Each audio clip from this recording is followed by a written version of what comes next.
Before we take questions from the audience, I'd just like to ask the director if he can tell us a little bit about why he chose to make this film about the Spanish Civil War. Well, it's the last thing that I would have thought I would end up doing. But I read the episode about what happened with Miguel de Unamuno giving his speech. And Miguel de Unamuno is a writer that everyone has studied in Spain. When I was in high school, I studied about his work. I never read about this, and then I realized that I didn't even know what his attitude had been during the war. So I started researching. I realized that I didn't know anything about that war, and also I could see the connections with what still is happening in Spain. The same kind of problems, the problem with their different regions, the eternal battle between left wing and right wing. I know that it happens in many countries, but in Spain with this particular passion. So I decided that making a movie about this past was really making a movie about Spain today. And how do you think that once this film is released in Spain, what do you think the reaction will be? I have no idea. What I tried is to give room to everyone to connect with the story. So this has nothing to do with a commercial point of view. It's the fact that I want the movie to reach or to be understood by people, let's say, left-wing voters and right-wing voters. I really want to connect with them, but because I think we need to understand in Spain that we have to live one in front of the other when we shouldn't. I mean, we have to coexist with different ideologies. So that's why we had the scene of these two guys talking in the road. It's like the two different Spains, the two visions of Spain. I wanted to confront each other, and I want the audience, at least in Spain, to identify with one of them in a fair way. Are there any questions in the public? If you do, please raise your hand very high because it's hard to see. Yes, go ahead. In a lot of movies, we rarely see movies about communism or fascism, the idea of the intellectual's burden and the fact that a lot of these systems came about because of the role of intellectuals and their ideas and how their ideas were taken, and then how people like Franco or Stalin manipulated those ideas and killed millions while doing it. So I wanted you to give your thoughts about this intellectual burden, and just the second part of it, in Spain today, does anyone look back at these intellectuals and say, you are partly responsible for what happened in Spain for those 30 years, like they do in Russia? I think we keep blaming each other in Spain for anything.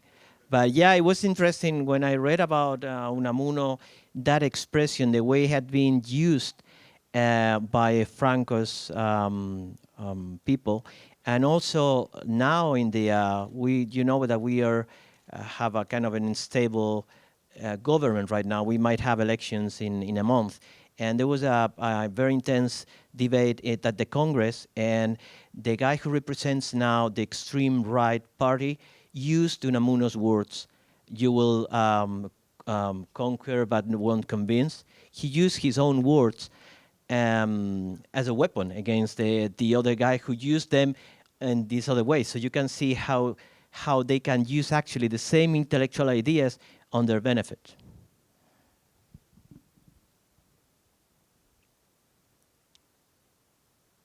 Yes, over here. I'm very surprised at the portrayal of Franco. Obviously highly manipulated. Was he really such a manipulative man? I wouldn't say manipulated, but manipulating. I think what Franco doesn't have compared to other fascists in those times, let's say Hitler or Mussolini, he had his body language was different. He was, they say in the chronicles, and you see the images, he was even feminine. His voice, he has a very, very thin voice. He had some problem with pronunciation. And for me, that was important to keep in the character, because I think what made that character that made that character try to be strong and stronger and stronger. I compare it to some kind of I, Claudius by Robert Graves. That when I see the character, when I try to get into his soul, that's what I saw. So it's like a wolf hidden in a sheep, you know. And I think that was also one of the reasons why he survived, because if you think all those tyrants all were killed and he was the only one who remained, he was kind of reinventing himself. Then he offered himself like the big father for Spain. Then he was the grandfather. So he played with that. I think there's another question over here. Yes, I will. Yes.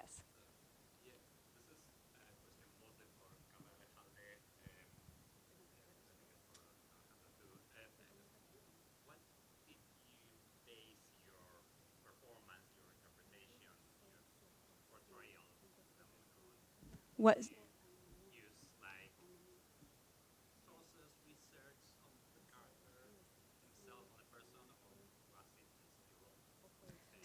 So the question is, what was the character of Unamuno based on in terms of research? Was it based on research or based on his own? Al tratarse de una interpretación sobre un personaje histórico, no podía hacer una interpretación mía, personal, tenía que ceñirme a diversas cosas. Alejandro había hecho un gran esfuerzo junto con la gente de maquillaje para que me pareciera un poco a él. Since he is a historical character, I couldn't just do my own interpretation of him, so we had to look from different sources, and Alejandro did a lot of efforts with the makeup people so that I could look like him. Continúo, si puedo. Tenía que componer un personaje bastantes años mayor que yo, eso comportaba un gesto físico y una pose, una postura. Y como muy bien dice mi compañero Eduard Fernández, que interpreta magistralmente a Millán Strain, Alejandro pone un marco al actor, definiéndole sus límites, de dónde a dónde se puede exceder, y te da libertad dentro de ese marco para que te sientas cómodo. Me documenté lo justo porque él se había documentado muchísimo y me puse en sus manos. Fue la mejor idea. So I may continue now. I had to represent an older character, so my physical gesture, my posture had to be different. And same with Eduard Fernandez, who was Millán Astrain. Alejandro gives you, when you work with him, a framework. In that framework, the actor knows where and where he can be, and in that framework, we get to be free, but not past that. And Alejandro did a great job in his research, and so I just trusted him, and that was the best idea. Yes, question in the front.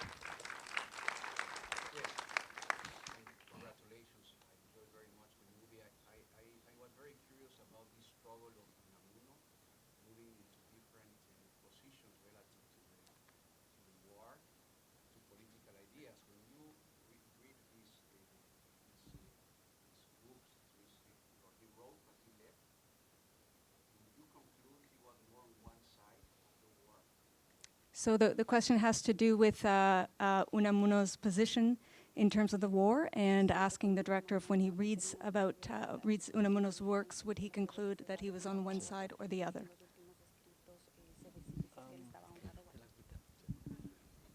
I would say that one thing for sure he wasn't, that was fascist. He was totally against fascism, and he was one of the first ones who saw it coming, but not in his country. And I think with that final speech, what he was saying was, okay, the Republic has been a disaster, but you are even worse. So he belongs to me like that third part of Spain who cannot identify, or at that moment didn't identify with the extreme right position or the extreme left position. What happened was that he was one of the fathers of the Republic. He insisted on not having monarchy in Spain, and he was responsible for the king finally getting out of the country. And once, as he said in the beginning of the movie, once we had Republic, he was outraged of so many things that were going on. They ran to change the flag, they changed the anthem, they turned down statues, those kind of things. He was totally against that. They burned churches. So that was why he was so upset with the Republic. But then when these guys supposedly were going to put order and he realized they were no less than fascists, it's when he had to tell them as well. So I would say he belongs to the third Spain. Yes, question?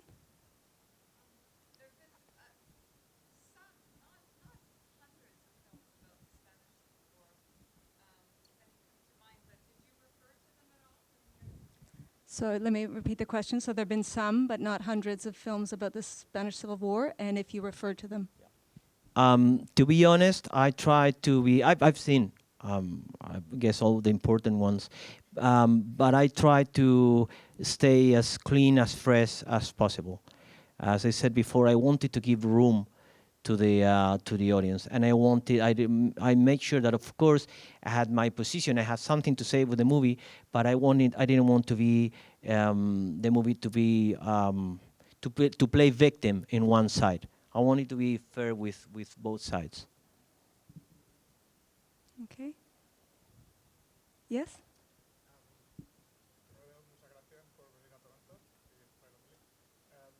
I wanted to ask, as a creator, how difficult it was, or how easy, to start making a movie that you know something is very, very bad. Mm-hmm. You know you're going to try to work with it. Mm-hmm. This is a topic that you don't feel argue about it, so how difficult was to make that decision for you? Because there is a commercial side to it. Mm-hmm. So the question is, as a creator, what was it like to make a film? Was it easy or difficult when you knew that perhaps the reaction was going to be controversial and difficult? Well, we got a lot of trouble getting it financed, and I think it has to do with the role of Franco. Having Franco, I mean, we had many movies about our civil war, but you don't have a movie, not many, where you have the main protagonists of the war. And we have Franco here, who is one of the main characters. And I think that scared people, because Franco is still a ghost floating around us. I really felt that Franco hasn't yet died.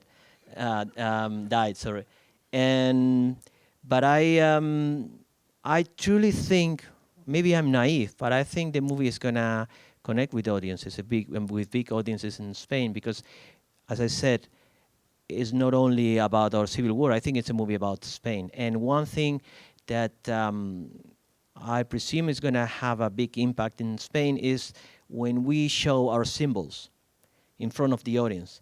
You don't have that here, that issue, but in Spain, if you have a Spanish flag this size, that's kind of awkward for many people. We have a problem, a serious trouble with our own identity. It all comes from Franco getting back the old flag and the old anthem.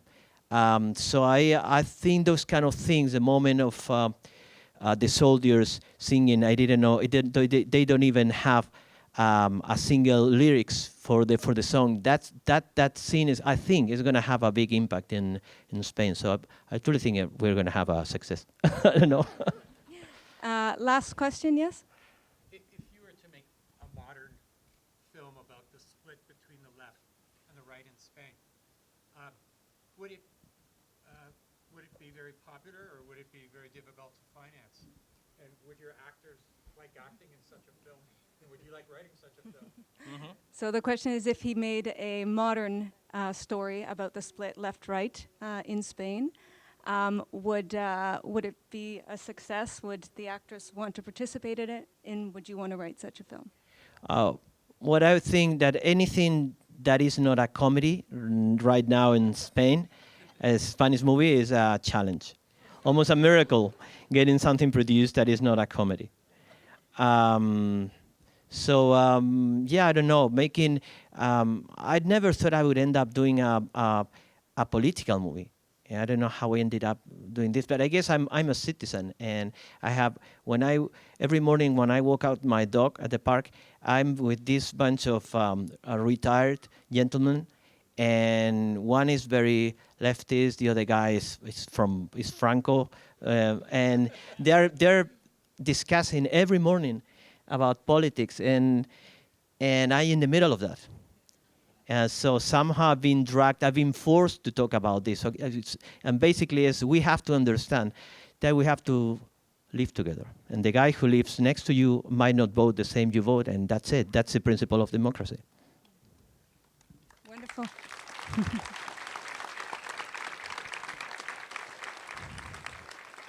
Thank you so much for being with here tonight. Please join me in thanking Karra, Patricia, and Alejandro.